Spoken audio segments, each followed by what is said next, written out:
metade desse, talvez. É um estúdiozinho bem pequenininho. Estamos no ar. Claquete. Oi, pessoal das redes sociais, Facebook da TVT, YouTube da TVT, jornalistas livres, com a gente toda quinta-feira à tarde, por volta das 3h30, a gente está gravando. Vocês sabem que vocês fazem o programa conosco, sempre um prazer tê-los aqui.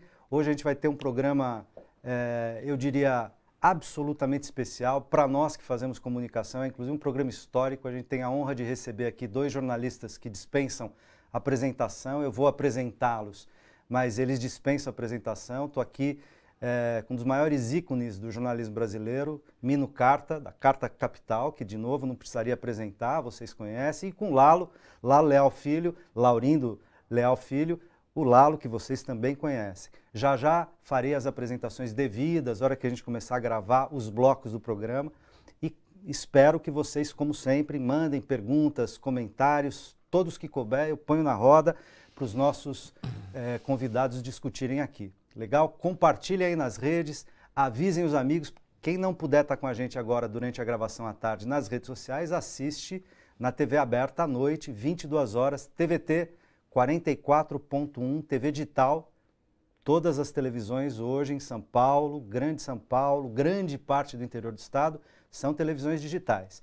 Então, as pessoas que não têm TV assinada, né, assistem TV digital. Agora, quem assiste TV digital, as grandes emissoras comerciais, corporativas, que o Mino chama de mídia nativa e tal, tem uma alternativa na televisão aberta, que é a TVT, a televisão dos trabalhadores.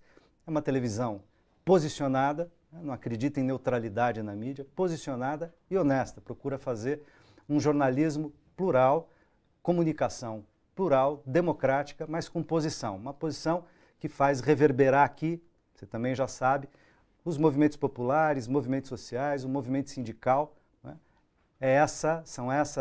São esses movimentos, são essas posições, esses debates que a gente traz para conversar com vocês aqui. É isso aí, a gente está pronto aqui. Assim que a diretora Isa soltar, a gente roda a vinheta, começa a gravar o programa e você compartilha, manda perguntas e sempre que der eu coloco na roda aqui, tá bom? Vamos embora, vamos lá.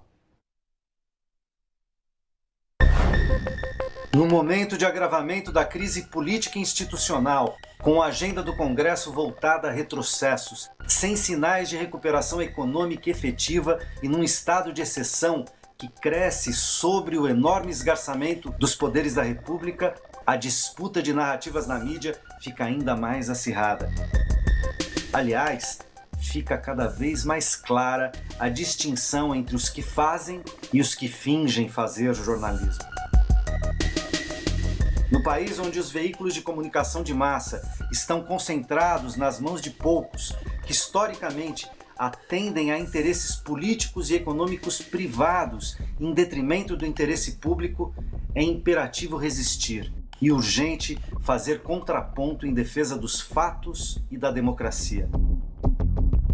Jornalismo e resistência. Essa é a conversa que começa agora no Melhor e Mais Justo.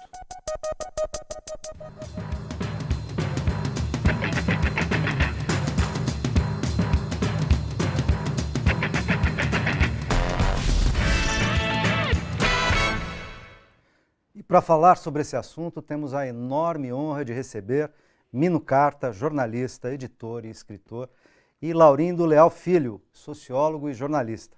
Bem-vindos. Boa tarde. Como pensar o jornalismo nesse momento da história do país?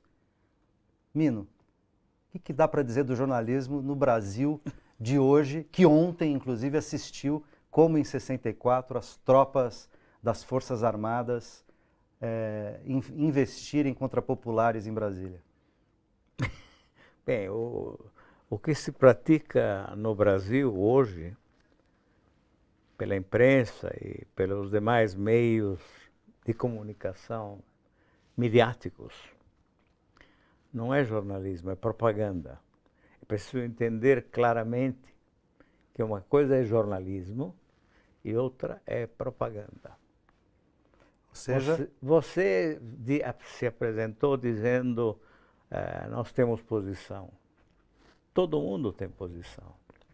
Muitos não admitem, né? Não existe essa balela do jornalismo objetivo. Ao escrever o que for e publicar ou falar, você se manifesta até ao colocar uma humilde vírgula. É você. Nós não somos objetivos. Ao jornalista há de se pedir honestidade. Quer dizer, e a honestidade se faz da seguinte maneira, a meu ver. Em primeiro lugar, a fidelidade canina à verdade factual. A verdade factual distingue-se da verdade que cada um carrega na sua cabeça, que de fato são milhões de verdades. Não, a verdade factual é esta, por exemplo. Estamos aqui sentados diante de câmaras, e eu me chamo Mino. Enfim, essa é a verdade factual, e não há como discuti-la. Segundo requisito do jornalismo é realmente o uso desabrido do espírito crítico. O espírito crítico é indispensável ao jornalismo. E o terceiro ponto é a fiscalização do poder onde quer que se manifeste, atingindo-o quando for preciso, denunciando-lhe as mazelas quando é necessário. Fiscalização do poder é outro atributo fundamental, ao meu ver, do verdadeiro jornalismo, que não é esse que se pratica no Brasil. Mas a minha tese é complexa, porque eu acho que no país o que existe é a Casa Grande e a senzala. Acho ridículo falar em direita e esquerda no Brasil. Ridículo, é uma coisa ridícula, demonstra o nosso atraso. E também a nossa ignorância, a nossa visão distante do mundo real. A Casa Grande não é de direita. Os nossos jornais não são de direita. Direita, conservador. Esse era Churchill. Eu já disse recentemente. Churchill, De Gaulle era de direita, conservador. Mas políticos, a seu modo, honestos dentro da postura que eles tinham de ter em nome das suas crenças, da sua fé, né? Nós, portanto, assistimos a algo que nada tem a ver com a manifestação da direita. Rodrigo Maia, além de ser um imbecil ignorante, além de ser isso, ele é um homem da Casa Grande, ele serve a Casa Grande. E a Casa Grande é composta por quem? Quem integra a Casa Grande? O capital financeiro, os rentistas do Brasil, facilitados em sua tarefa pelos juros do Dr. Meirelles. Os especuladores em geral. Esta é a Casa Grande. E os barões da mídia, né? Todos os barões da mídia. E eu diria que, sobretudo, a Globo. A Globo, dentro da mídia nativa, tem um poder extraordinário. E a mídia nativa acabará seguindo os ditames da Globo. A esquerda, a meu ver, também não existe. Sinto em dizê-lo. Se existisse, o povo brasileiro não viveria no limbo em que ele foi obrigado a viver pela Casa Grande, a qual precisa, é indispensável a ela, precisa da senzala para justificar a si própria. Observem o ódio de classe que permeia as relações políticas no Brasil. Eu tenho de ouvir nos elevadores dos prédios, dos bairros ditos nobres, nem sei porquê, porque de nobre em São Paulo não há nada, nada, cidade muito feia, muito desesperada, muito injusta, muito desigual, como de resto do país inteiro. Então, eu sou obrigado nos elevadores a ouvir conversas absolutamente grotescas, Estamos partindo para o absurdo, o paradoxo. Não dá para acreditar.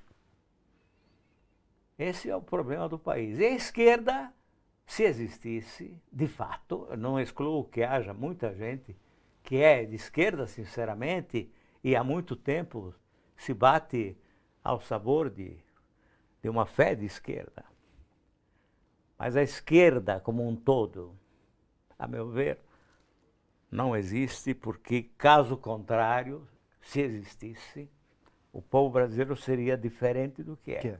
Lalo, entra na conversa. Queria ouvir também a tua avaliação sobre que jornalismo é possível fazer para atravessar esse momento e para botar a cabeça para fora da água lá na frente de novo. Bom, eu não tenho a bola de cristal para te responder diretamente. Eu acho que nós estamos numa... O Brasil tem mais uma jabuticaba, que é o fato de ser uma das...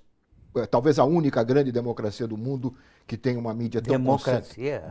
Não, pelo amor de Deus. Um país... Mas nunca houve democracia no Brasil. Nunca país houve. Em que se vota. Um Brasil tão desigual não é democrático. Você vê? Mas eu ia completar. Ah, bom. Eu ia completar. Um país desse tamanho, com essa institucionalidade, não se compara a nenhum outro pela concentração, e aí que eu queria entrar, pela concentração dos meios de comunicação que se transformaram nesse país num verdadeiro partido político. Um partido político que não se negava a dizer que era oposição aos governos Lula e Dilma, pela voz dos seus próprios mandatários. Este país, e aí eu queria falar sobre a democracia, eu costumo dizer, viu, Mino, que esse país só chega perto da democracia quando a Rede Globo, nos seus intervalos, colocar lá um gerador de caracteres dizendo: esta é uma concessão pública outorgada pelo Estado brasileiro no dia tal e que termina no dia tal. As pessoas não sabem, o público não sabe, o cidadão não sabe que aquilo é uma concessão pública outorgada pelo Estado em seu nome, em nome da sociedade. Então, essa concentração absoluta de meios, não há comparação com outros grandes países. Mas o que não há comparação com os outros países é a desigualdade nossa. Sim, mas isso... Nós somos... É que eu estou falando da mídia. A desigualdade é estrutural no Brasil. Mas é claro, porque existe a Casa Grande e está de pé. Claro. Nós somos um país medieval. Não somos um país contemporâneo do mundo. Somos um país... E a mídia reflete isso. E nós agora... voltamos à condição de Brasil colônia. Nós voltamos tão atrás, nesse escasso período, depois do golpe de 2016, nós voltamos à condição de Brasil colônia. Nós somos uma colônia do mundo.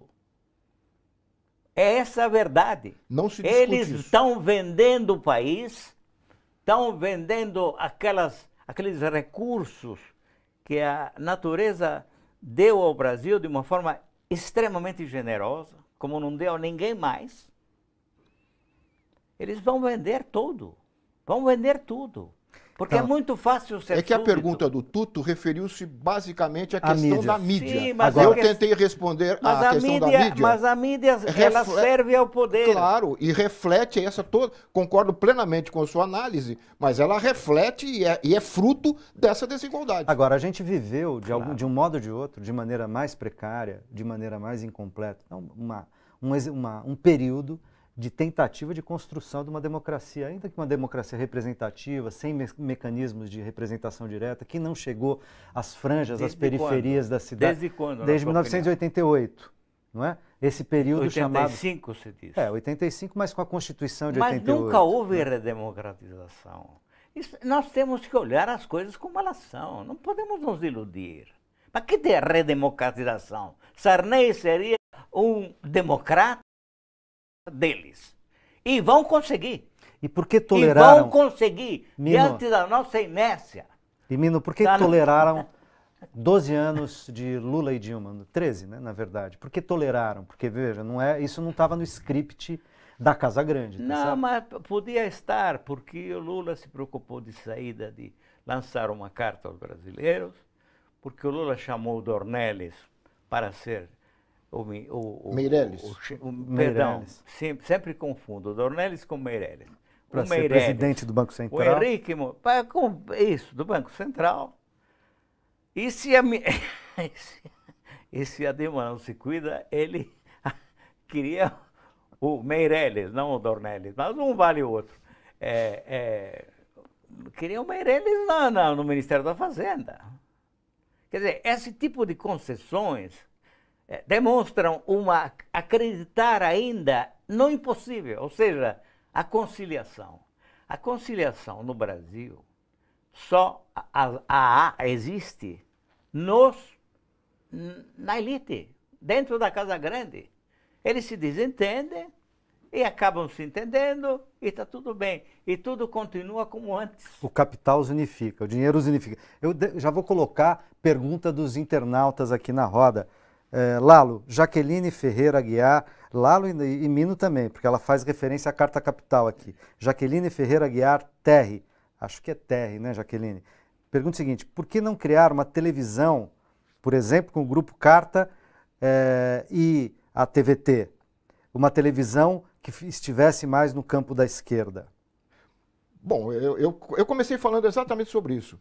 O monopólio dos meios de comunicação, quer dizer, o oligopólio que controla os meios de comunicação, e são concessões, talvez ela não saiba, que são concessões públicas. Como eu disse, você necessita de uma outorga do Estado.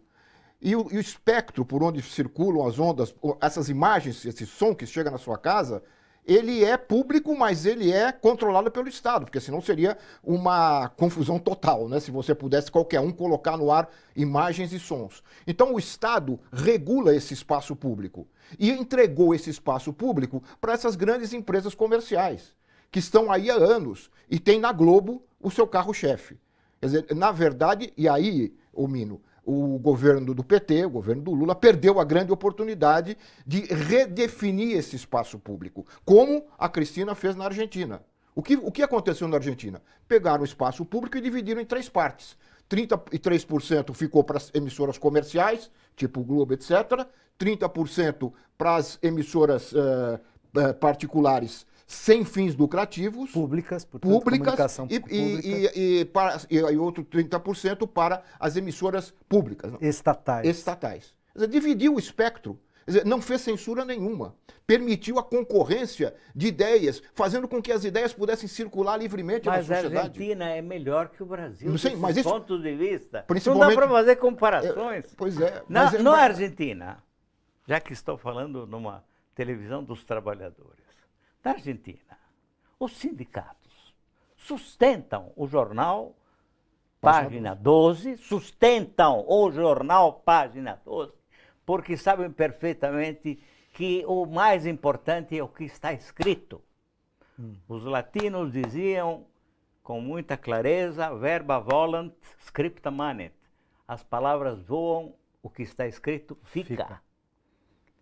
Nós aqui estamos à míngua, nós estamos agonizando. Na terça-feira passada, dia em que eu estive, por exemplo, com o Lalo,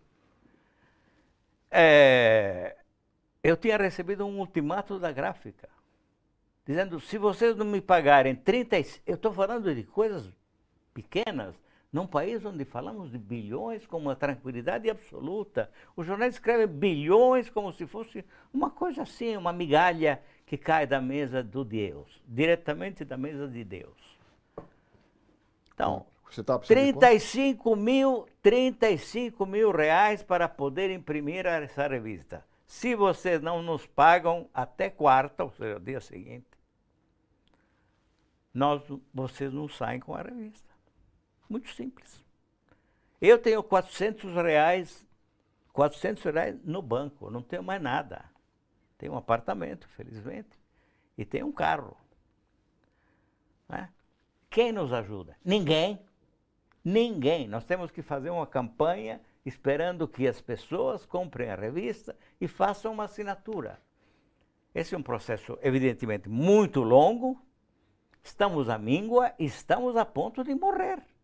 A semana que vem vai ser o mesmo desastre. A mesma gráfica vai me ligar e vai dizer, ou vocês pagam. Os 35 mil foram achados pelo meu sócio. Luiz Gonzaga Beluso, que não sei, até agora não sei como. Ele me disse que vai me explicar como conseguiu. Não sei, talvez ele tenha batido alguma carteira ou uma série de carteiras. É perfeitamente possível. Em contrapartida, Mino, Sim. as revistas, Sim. estas revistas, Sim. as outras revistas Sim. semanais que apoiaram o golpe, que apoiam esse governo claro, golpista, lógico. tiveram os seus, a publicidade do governo, Caixa Econômica Federal, Banco do Brasil, Petrobras, multiplicada, não é por 1 ou 2, não. Não. Por 1000. Por mil. Por 1000. Por mil. Neste por governo. Mil. Exatamente, exatamente. Mas isso não importa, porque eu estou acostumado. Fernando Henrique também nos negou todos anúncios. Esse outro pilantra, horrível, figura hedionda. Alguém pergunta, algum de vocês, na televisão, pergunta como é que um professor de universidade tem um apartamento de 1000 metros quadrados de construção e uma fazenda de 500 alqueires. Como é que ele tem? Eu gostaria de explicar. O meu salário da USP não é um triplex na Praia dos Farofeiros. Não é? O meu salário da USP não dá para isso. É isso. Não, acredito. Não dá para acreditar. Não dá para... Esse país está perdido, inclusive, pela sua estupidez. Desculpem. Desculpem. E repito, os sindicatos sustentam o Página 12 na Argentina. Agora, tudo bem, nós padecemos, essa é a maior desgraça brasileira, evidentemente. Padecemos de 3 séculos e meio de escravidão. Ah, queria falar disso, porque no teu mais recente editorial, você disse que é o último. Eu tô querendo eu estou cansado de escrever a mesma coisa. Mas vou chamar de o mais recente. Quem sabe a gente ainda será brindado por editoriais teus. Eu, como assinante da Carta Capital e leitor, todo final de semana que recebo em casa, gostaria de poder voltar a ler os teus editoriais. Você diz lá, citando o Joaquim Nabuco, você fala de uma... que não bastava ter abolido a escravidão, citando o Joaquim Nabuco, Sim. mas que era importante a gente conseguir superar essa cultura da escravidão. Está naquele livro dele, A Minha Formação. Uhum. Esse pensamento está lá. Então, de certa maneira, o que você está dizendo é que a gente tem uma cultura Casagrande Senzala, quer dizer, Sim. uma cultura de que a gente não superou, mesmo nos esforços e nos momentos onde a gente conseguiu dar alguns passos. Mas olha, eu estou perfeitamente de acordo se você me diz que o governo Lula é de longe o melhor governo dessa chamada redemocratização. Né? É o único momento de alívio, por 2 razões principalmente. Porque foram dados alguns passos no caminho da igualdade, né? incluindo pessoas que antes estavam muito à margem. Falamos em 35, 40 milhões, o que é bastante, evidentemente. Formalizando o e, trabalho, sobretudo, a meu ver, empregos. ele inaugurou, com a colaboração decisiva do Celso Amorim, uma política brasileira externa independente, desligada dos interesses de quem quer que seja, só interessada no Brasil. São os 2 grandes méritos do governo Lula, que de longe o melhor. De longe o melhor. A política externa altiva e ativa do Celso Amorim, é isso. Que criou problemas talvez, com aqueles detentores do poder internacional. Claro. Os BRICS É isso. são um elemento de perturbação da grande ordem hegemônica existente no mundo. Exatamente, exatamente. E veja, quando eles foram a Teherã, Sim. Para resolver um problema, e conseguiram resolver. Só que Mediar, tudo aquilo que eles fizeram foi negado. Para fazer 5 anos depois, para percorrer o mesmo caminho 5 anos depois. Agora o Trump vai cuidar de arrasar, fazer terra. Eduardo Selga faz outras perguntas aqui, ó. Uma outra pergunta. Em tempos de pós-verdade, a narrativa jornalística não estaria abrindo mão dos fatos em detrimento de uma narrativa que mistura realidade e ficção? Lalo. Bom, abrir mão dos fatos, mas isso é todo dia. não é? O distanciamento em relação aos fatos. Essas coisas da pós-verdade, isso é um slogan, sei lá, um rótulo recente para algo que já acontecia há muito tempo, não é nenhuma novidade isso. A deturpação dos fatos, o enviesamento, o Mino falou aqui no começo, até a vírgula faz parte da opção, é a seleção do mundo, ou a seleção da realidade que é feita todos os dias pela mídia, que faz com que você tenha um enviesamento, um distanciamento total dos fatos. Quer dizer, a pós-verdade, eu repito, não é nenhuma novidade, não. Nós temos uma mídia descolada do factual. Descolada do factual. A verdade factual é ignorada. Por isso, eu digo, o primeiro requisito é o apego à verdade factual, ao fato. O fato é assim, deu-se assim, ponto. O fato contém elementos que não são discutíveis.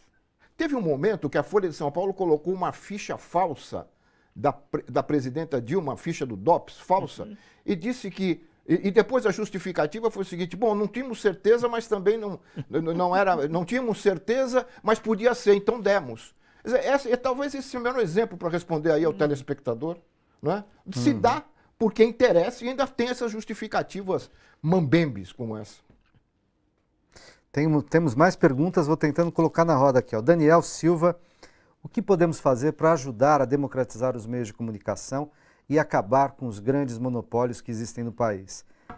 Levando em conta que há políticos que são donos de TVs e que são eles que fazem as leis. O exemplo que o Lalo deu da Cristina Kirchner é um bom exemplo. Poderia-se fazer isso, por exemplo. Agora, eu acho que o primeiro passo é na direção da democracia. A democracia cria automaticamente as condições de uma mídia que diga o que pensa com tranquilidade, mas se poste a favor de todas as tendências. Não sei, na Itália, por exemplo, existe uma mídia o imbecil do Sérgio Moro diz que ele copiou a Mani Pulita e tal, a Mãos Limpas italiana. É uma besteira. Inclusive, um importante juiz da Mani Pulita, um dos mais representativos da força-tarefa que conduzia a operação, esteve no Brasil um ano atrás, Gerardo Colombo. Eu estive com ele, inclusive, na ocasião. Ele voltou para a Itália e disse textualmente, essa frase é textual. Foi dita a um grande amigo de Lula, inclusive, lá, um italiano grande amigo de Lula. Ele disse, se nós tivéssemos feito, e reparem bem, nós quer dizer um colegiado, porque esse tipo de processo não pode ser conduzido por um juiz monocrático. Tem que ser conduzido por um colegiado, mas não importa. Então, disse, se nós tivéssemos feito o que o Moro está fazendo, nós é que teríamos acabado em cana. Acabado em cana. Estariam na cadeia. Nós estaríamos na cadeia. Iríamos acabar na cadeia. Por quê? Porque existe uma justiça verdadeira, porque existe uma Corte Suprema que cuida da Constituição de fato. Nós não temos nada, os poderes da República inexistem nesse momento. Não tem poderes da República. É uma trempa de bandidos o nosso Supremo. Permitem tudo. Tanto que eles fazem tudo. A Casa Grande está fazendo o que bem entende. Isso é evidente. Bom, e nessa direção, dá para a gente falar que a atual situação, com uma queda iminente do presidente de plantão, sugere, portanto, um novo capítulo para o golpe. Se a gente seguir a linha do que o Mino está falando, teremos eleição indireta, provavelmente teremos um novo representante da Casa Grande, provavelmente do poder que sobra um pouco mais dando as cartas, que é o Poder Judiciário no momento, e a sua partner, que é a rede comercial de televisão, a maior rede comercial de televisão que a gente tem no Brasil. Que está apostando nisso. Está apostando nisso. Na eleição indireta. Eu ainda quero acreditar que talvez a gente tenha alguma força, assim, não para conquistar as diretas já, mas para fazer um contraponto e para fazer um contrapeso em relação ao processo político que virá no próximo ano, 2018 e assim por diante. Eu estou vendo que o Mino não, ele tá bravo e ele está descrente com a atual situação. Não, né? eu não estou exatamente descrente em termos absolutos, né? Mas me parece que a curto prazo não tem saída e a médio, infelizmente, também. Agora, eu sei que tem gente do PT, das bancadas do PT no Congresso, que cogita ter um candidato à eleição indireta. Você não ouviu falar disso? Já tem esse boato correndo. Isso. Que seria o candidato dessas bancadas, seria o Nelson Jobim. Que já disse que não quer, né?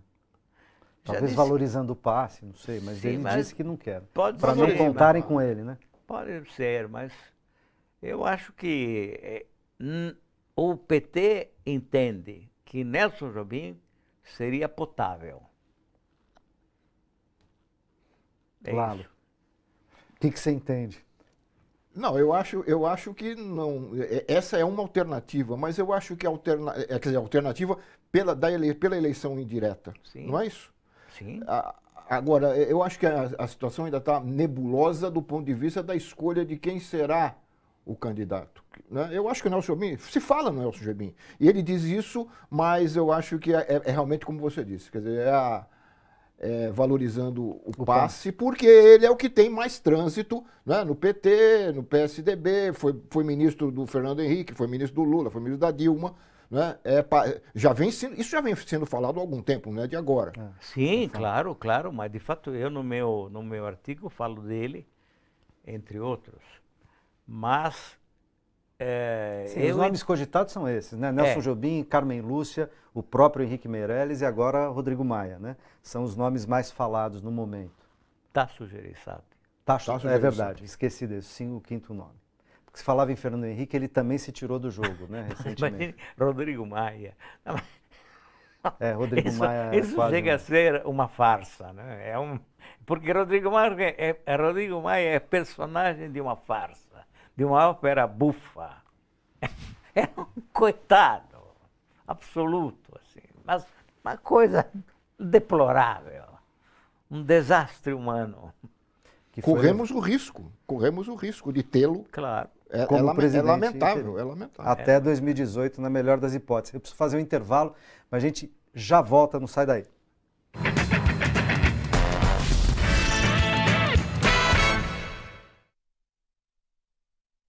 Internet, obrigado, muitas perguntas. Você viu aqui que o pessoal gosta de falar bastante, o Mino está soltando o verbo, que é muito legal e é bom ouvi-lo. E eu vou colocando as perguntas de vocês na medida do possível. A gente vai fazer um intervalo super rápido. O Mino tem que sair para fechar a Carta Capital ainda hoje. Sim. Então a gente não vai perder tempo aqui. Pagamos 35 mil devidos. Ele fecha o texto. Não fecha o texto, ele vai conseguir imprimir. Fechar no sentido editorial. No sentido editorial, exatamente. Isa, espera só um pouquinho. Ô, Gabi, dá para trocar esse de novo? Porque esse aqui tá pior que o outro. Então, tá com interferência. Então, tá com interferência... Os dois vão funcionar. Peraí que eu sou unitarefa aqui. Fazer duas coisas ao mesmo tempo é difícil. Monofásico, é isso. Você quer água? Fala, Isa. Eu não tava com estática, eu não estava te ouvindo. Tô te ouvindo, pode falar. Muito bem, tá indo bem, né? Voltamos, tá ótimo, tá ótimo. Falando aí. Vamos voltar, vamos embora. Foi longo, não foi mais.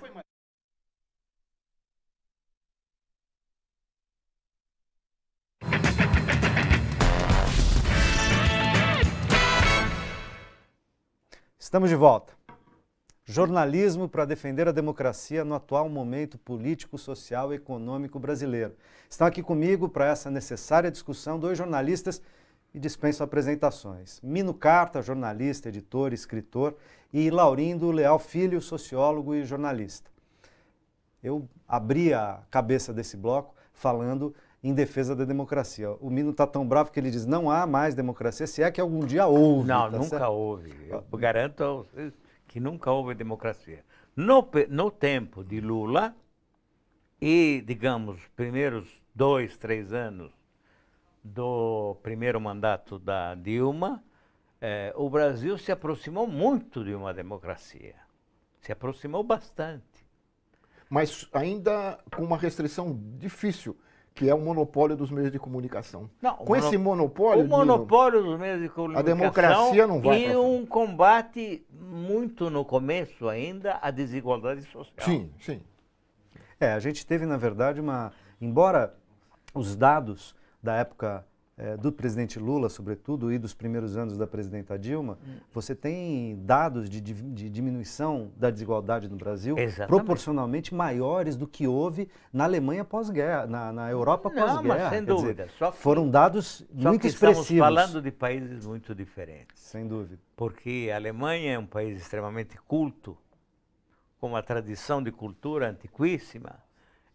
Enfim, então você conta com uma população preparada, digamos assim. Mas sem contar outra falácia perpetrada nesse nosso Brasil.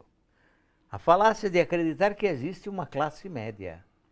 Não existe classe média no Brasil.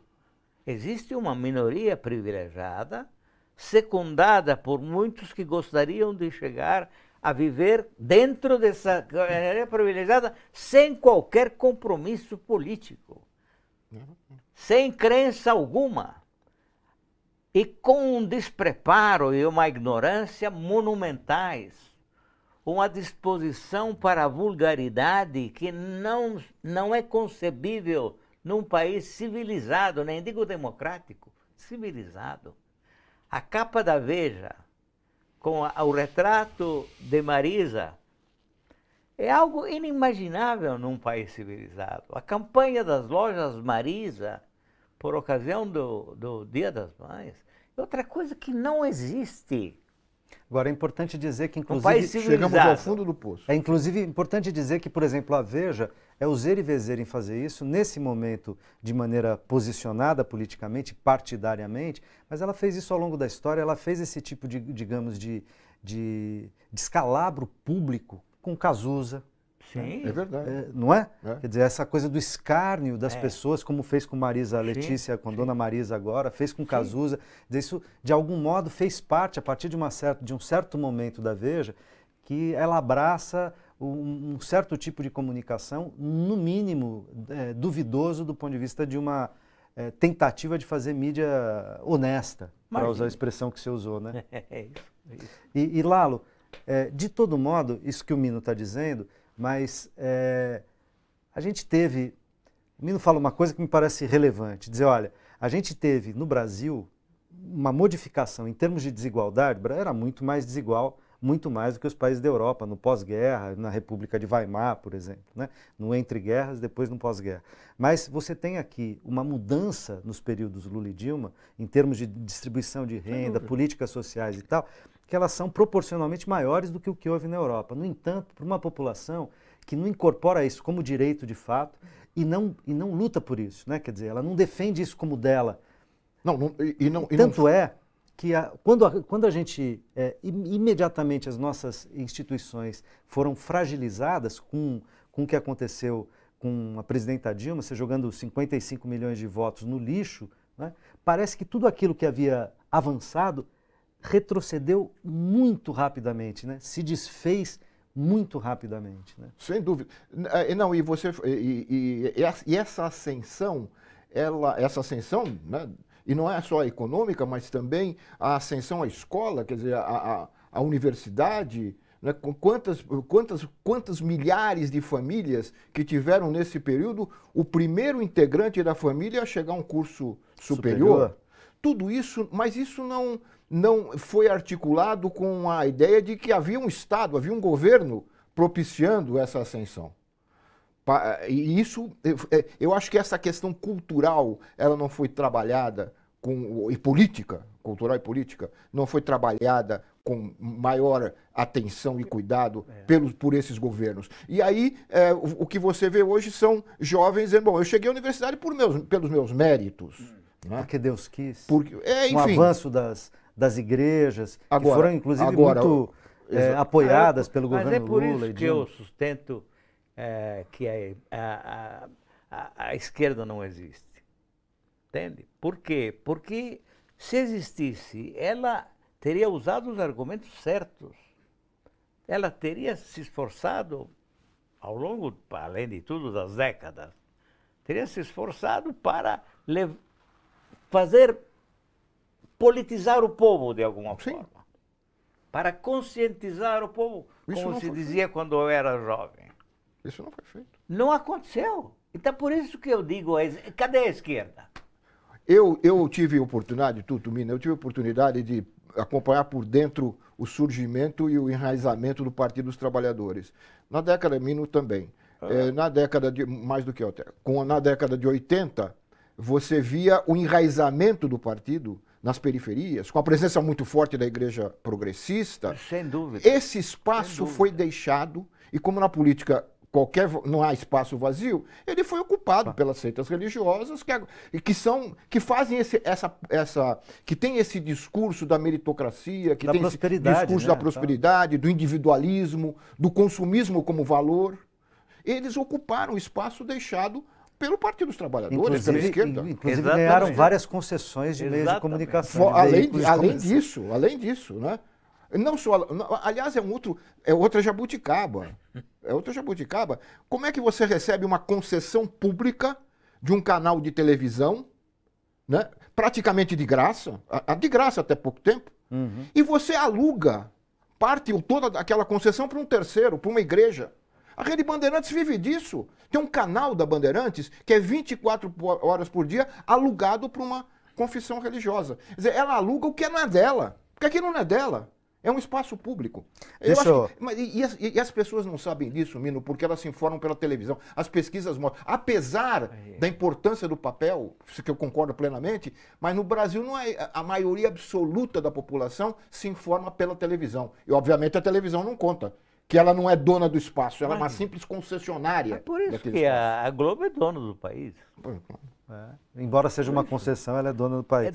Mas inclusive a gente está falando da Globo como televisão, mas a Globo é televisão, jornal, revista, ela está no papel, claro. Ela é rádio, ela é internet, ela concentra todos os meios de comunicação. Algo que nos Estados Unidos é absolutamente proibido. Nos Estados Unidos. Em muitos mas países. Na Europa os também. países Na onde há regulação, Europa também, mas eu falo dos Estados Unidos porque... Mídia cruzada, concentração de mídia, é isso que eles são, né? Eles concentram e cruzam. Eles têm os vários gêneros, jornal, revista, portal na internet, rádio, televisão. Tudo que você pode imaginar eles têm, mídia cruzada e concentrada na mão de poucos. Isso não acontece aqui. Por quê? Então. Porque ainda existe a crença de que é possível negociar, conciliar, com eles, com essa gente. Ou que não é possível enfrentar esse poder. Não, aqui... Não é? Durante muito tempo você disse perdoem, assim, eu ouvi... Aqui só resolve o problema tomando a Casa Grande. Assim como em 1789, os sans-culottes tomaram a Bastilha. Sim. Depois virou um regime da burguesia. Eu ouvi... Mas, de qualquer maneira, era um grande avanço, porque antes era ainda a Idade Média e existia o poder por direito divino. Aquilo acabou com o poder por direito divino e criou, de alguma forma, a ideia da democracia moderna. A ideia de um Estado laico, enfim. Exatamente. Né? Então, agora, você veja, aqui ainda achamos que dá para conciliar, mas como? Eu ouvi recentemente o Ciro Gomes dizer o acordo entre capital e trabalho. Mas nunca haverá acordo entre capital. Quem trabalha, e nós estamos numa televisão de trabalhadores, tem que entender, nunca haverá um acordo entre capital e trabalho. Poderá haver um acordo contingente numa determinada fábrica, numa determinada empresa, porque o patrão tem uma visão um pouquinho melhor das coisas da vida. Caso contrário, não há. Mas a capital trabalho, os pactos de la Moncloa, que marcaram o final do franquismo, aqui nunca aconteceriam. Jamais. Né? Deixa eu colocar perguntas dos internautas aqui. Cauê Porce pergunta para os dois, Lalo e Mino, acreditam que em certos casos, como o da expulsão de pessoas residentes nas proximidades da Cracolândia esta semana, casos como esse fazem o jornalismo policial virar jornalismo de guerra? Olha, eu fazia tempo, boa pergunta, eu fazia tempo que eu não via o Jornal Nacional, muito tempo. Mas agora, como pode ser que eles mudaram de posição e tal, eu fui por dever de ofício, dei uma sapeada anteontem, no jornal, e peguei a matéria sobre a Cracolândia. Gente, aqui num panfleto do governo, deste governo de São Paulo, da Prefeitura de São Paulo, vergonhoso. Poderia ser colocado ali, patrocínio da Prefeitura Municipal de São Paulo. Só criminalizando aqueles pobres doentes, que são pessoas doentes, que estão na rua diante da sanha brutal da polícia, do governo estadual e da prefeitura. O que a Globo fez é vergonhoso. Eu tive a infelicidade de assistir. Quer dizer, não há. A cobertura é uma cobertura ruim. Como, aliás, brigando com o fato. Brigando com o fato. Maligna. Porque o fato é doente. O fato são pessoas doentes. O fato são pessoas doentes, largadas à própria sorte, nas ruas, e que são atacadas por uma polícia violenta com ordens dos governos. Sim. Esse é o fato. Mas pensa no caso do Carandiru, isso é mais antigo, mas isso é sempre a mesma coisa. Sempre a mesma coisa. Isso corresponde à profundidade do ódio de classe. Sim. Que é isso? Agora, por que um país tão favorecido pela natureza, com um povo que, no fundo, deveria ser encarado como um tesouro, porque é o mercado interno que se oferece ao desenvolvimento do país, né? De uma forma muito clara.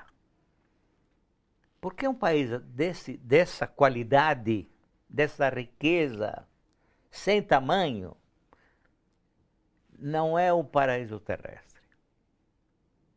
Mas é tão simples, porque existe a Casa Grande e porque existe a senzala. Porque o tempo da escravidão não acabou.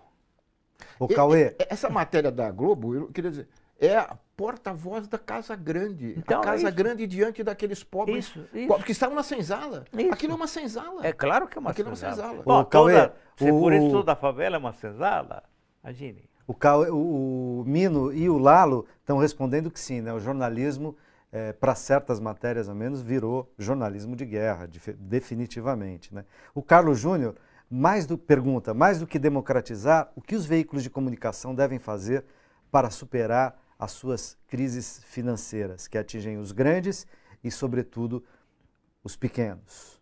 Lalo, o Mino tá bravo e tem falado disso também. Vou deixar ele para depois, senão se ele pegar a fala agora não vai parar mais. Não, mas eu acho que o Mino vive esse problema no cotidiano. Ele acabou de falar aqui publicamente. Eu não sei, é uma crise geral, né? E repito, eu não entendo como os sindicatos na Argentina sustentam o Página 12, que é um pouco a Carta Capital. Tem o mesmo papel da Carta Capital aqui. E aqui nada. Nada. Ninguém se mexe. Nunca houve um jornal. Aliás, vocês tentaram com o Jornal da República. Sim. Nunca houve um jornal diário capaz de fazer o contraponto dessa grande imprensa. Claro. Agora, de certa maneira, isso vai para a tua resposta de não há esquerda como movimento organizado. Né? Então, você tem, de certa maneira, segmentos à esquerda, mais ao centro, enfim, e segmentos por corporações sindicais, os veículos de informação chamados alternativos ou contra-hegemônicos e tal. Durante muito tempo no Brasil cada um faz o seu movimento e se une aqui e acolá, né? Mas trabalhar juntos, como o Uruguai fez, como a Argentina faz. Bom, enfim. o Uruguai é um país muito pequeno. Eu tenho grande admiração pelo Uruguai e pelo Mujica, que nós trouxemos a São Paulo faz 2 semanas. Mujica é um cara excepcional. É excepcional. Né? Eu brincava que eu dizia que eu queria o Mujica para presidente do mundo. Sim, mas digamos, eu também, ou o Papa Francisco. O Papa Francisco podia ser um argentino e um uruguaio. A gente podia fazer uma dobradinha ali. Do né? Plata. Podiam trabalhar na plata. Dobradinha ali. do Prata. Fazer ali um... Ó, a Zênia Chaves pergunta para o Mino aqui, como acabar com o monopólio midiático com esse sistema político? Por onde começar as mudanças? Bom, há pouco falamos disso, né? O Lalo citou justamente, com meu total assentimento, o exemplo da Cristina Kirchner. Mas também o Chaves Também. Talvez o Chaves foi em cima. O Correia no Equador. Correia no Correia no Equador. Equador. Quer Não, dizer, isso é recente, para não ficar só no campo que eles poderiam chamar de esquerda, bolivariana e tal. Isso existe nos Estados Unidos, isso existe na Grã-Bretanha, isso existe na França. Quer dizer, não estamos falando só de países latino-americanos, estamos falando de que regulação da mídia é algo civilizatório. Não é possível que uma empresa ou duas tenham o tamanho desse poder e possam depor presidente, manipular juiz, comprar deputado. E fornecer uma versão hedionda, falsa até o fundo da alma, como se fosse verdade factual. Não, e não há contraponto. Não? Você ia começar a falar da Itália. Você pega a Europa, você pega os Estados Unidos, até nos Estados Unidos há uma diferenciação entre as redes de televisão. Não, quando eu dizia da Itália, dizia, existe uma imprensa para todos os gostos. Claro, como na França. Para todo mundo. Você né? Você tem jornais de direita, de centro, de esquerda, você opta por qualquer... E mais do que jornais impressos, até os canais de televisão também apresentam, ou se não apresentam entre eles diferenciações, apresentam no seu interior. Porque as emissoras, ao receberem uma concessão, elas assinam o que os franceses, portugueses chamam de caderno de encargos. Eu tenho que fazer jornalismo, tenho que fazer programação infantil, tenho que fazer isso. E há um órgão regulador, que acompanha a concessão, para ver se eles estão cumprindo aquilo que foi assumido no caderno de encargos. Se ao final da concessão eles não cumpriram, a concessão não é renovada. Claro. Aqui, se você falar isso, é censura, é não sei o quê. Lalo e Mina, eu vou pedir para vocês serem muito rápidos, embora a pergunta me pareça muito importante, a gente não falou disso ainda hoje, e vai ser a última, porque o nosso tempo está se esgotando. É do Arthur Mestriner Bassanelli. Ele pergunta o seguinte: vocês acham que as mídias, como o YouTube e outras formas de disseminação de informações, conseguem democratizar a mídia atualmente? Ele está falando das redes sociais, a web, são uma alternativa? Começou lá. Então, como quiserem. Não, rapidinho. São, mas eu acho que ainda são... É pouco. Elas existem, mas você tem, segundo alguns dados, 50%, não chega a 50% o número da população que tem acesso à internet. Então você tem uma maioria absoluta da sociedade que ainda se informa pela Rede Globo. Claro. As pesquisas mostram isso. Eu respeito muito, acho admirável o trabalho dessas redes, acompanho o Mídia Ninja quando posso. É por ali que a gente sabe o que está acontecendo na rua, no chão, porque hoje a Globo não vai mais para o chão porque tem medo, né, da repulsa que a sociedade tem sobre ela. Mas isso não basta, porque você vê quando o Jornal Nacional diz que há uma edição extraordinária, entra com um plantão da Globo, aquilo para o Brasil. Quer dizer, esse poder ainda existe. E, infelizmente, essa mídia alternativa, essas redes, ainda não tem a massa crítica suficiente para fazer o enfrentamento. A televisão ainda é o grande meio de fazer as cabeças no Brasil. Sem dúvida, sem dúvida. Agora, não, eu concordo plenamente. O importante, além de tudo, a meu ver, quando eu defendo o fato de que deveria haver uma clara compreensão em relação ao trabalho de Carta Capital, o que é importante é distinguir entre quem faz jornalismo e quem é militante. A militância obriga, evidentemente, a certas posições que uma revista como Carta Capital, o jornalismo assim, efetivamente imparcial, não pode se permitir. Então, eu sou amigo incondicional do Lula. Ele sempre será meu candidato. Mas eu discuto muito os comportamentos do PT. Acho que o PT no poder portou-se como todos os demais partidos. Acho que a ideia da conciliação é uma ideia completamente errada. Há pouco tempo, o Temer deu uma entrevista à Folha para dizer que o impeachment nasceu de um momento de profunda irritação do coitadinho do Eduardo Cunha. Ninguém falou nada. Ninguém abriu a boca. Era para acabar com o impeachment. É lógico, o PT tem que chegar lá e as pedaladas, onde estão? chamemos imediatamente de volta a dona Dilma. Tinha que fazer um barraco. Eu acho que durante todo o complô urdido contra Dilma e contra o PT e contra o Lula, porque o Sérgio Moro está a serviço de isso tudo, evidentemente. Então, o PT portou-se da maneira mais tíbia que eu possa imaginar. Uma coisa lamentável. Ninguém berrou mesmo. Ninguém disse nada. Gente, é terrível. Para mim, causa grande tristeza. Porque, repito, eu sou amigo do Lula há 40 anos. Estou com ele há 40 anos. E a minha amizade é incondicional. Mas nós somos capazes de fazer um certo tipo de críticas que, evidentemente, são mais difíceis quando existe a militância. Militância tolhe, eu acho. Claro. Mino, Lalo, infelizmente o nosso tempo acabou. Podia continuar ouvindo vocês aqui por muito tempo. Queria agradecer muitíssimo a presença de vocês aqui na TVT e agradecer também a você que nos acompanhou até aqui. Eu queria dizer, antes de encerrar, o seguinte, vou dizer para o Mino no momento que ele não pode mais me retrucar, tá certo? Que é o seguinte, eu aqui tenho um pensador francês, um filósofo francês que dizia, tem um livro inclusive que chama Diferença e Repetição, onde ele disse que certas repetições ajudam a produzir a diferença. Eu queria dizer, como assinante, leitor da Carta Capital, que eu gostaria de logo voltar a ler os editoriais, os artigos do Mino na Carta Capital, porque ele diz, estou cansado de me repetir, eu digo, a repetição do Mino faz muita diferença. A gente se encontra na próxima quinta ou a qualquer momento pela internet. Um forte abraço.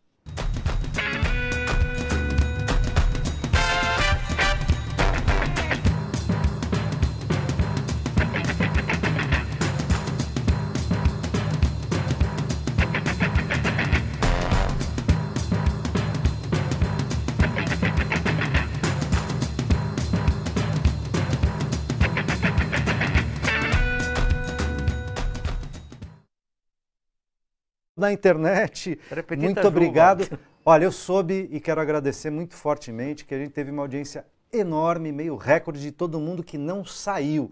Views tem milhares, mas a gente teve quase 2.000 pessoas assistindo o programa inteiro agora no meio da tarde.